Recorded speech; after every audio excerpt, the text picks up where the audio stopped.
Welcome to Ruma village story. দেখো আমি এখানে সকালে একটু আটা মাখিয়েছি, একটু রুটি বানাবো। আজকে আমাদের অক্ষর বাবুর সকাল স্কুল আজ থেকে শুরু হয়ে গেছে। ও এদিকে স্কুল ড্রেস পরে রেডি হয়ে বসে আছি, বলছে মা কখন খাবার দেবে। বলছে রুটি আর মিষ্টি দিয়েছি, বলছে আমি আজকে রুটি আর মিষ্টি খেয়ে যাব সকালে। দিয়ে ওর জন্য এগুলো বানিয়েছি, ও খাচ্ছে।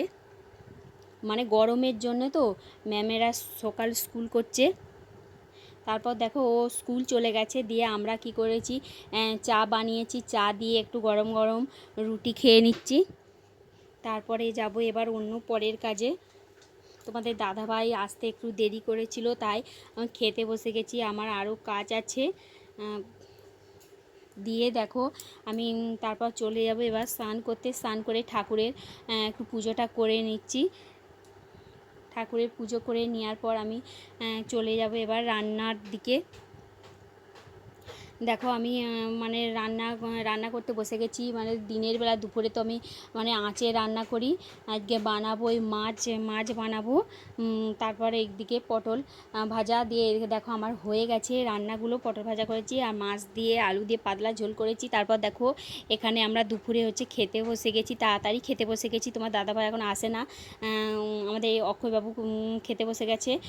আমিও খেতে বসে গেছি। আজকে আমি দাদাভাই থেকে আগেই খাচ্ছি, কেন অন্য দিনে একসঙ্গেই খাই দুজনে।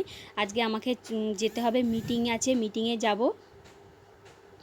ওই করে ভাবছি দুটো ভাত খেয়ে নিই, সেই সকালে চা খেয়েছিলাম, কখন আসবো ওই করে খেয়ে নিচ্ছি। তারপর দেখো খাওয়া দাওয়া করে আমি বেরিয়ে পড়েছি মিটিংয়ে যাওয়ার জন্য। দেখো আমাদের মিটিংয়ে চলে এসেছি। দেখো আমাদের সব দিদিভাইয়েরা সব মিটিংয়ে চলে এসেছে, অনেক দিদিভাইয়েরা সব গ্রুপ থেকে মিটিং হচ্ছে, সবাই চলে এসেছে। মিটিং হয়ে এসেছে, সবাই উঠে পড়েছে। তারপর আমার দেখো ওখানে ছাতাটা রয়ে গেছিলো, বলছে একটা দিদিভাই কার ছাতা বলে আমি ছাতাটা ওখান থেকে নিয়ে নিয়েছি। সবাই অনেকক্ষণ এসেছে তো মিটিংয়ে হোক হচ্ছে। দেখো চলে এসেছি। তারপর দেখো রাত্রেবেলা আমরা খাবার খেতে বসে গেছি। আলু ভাজা, ডাল আর পটলের তরকারি করেছিলাম বলে খেয়ে নিচ্ছি।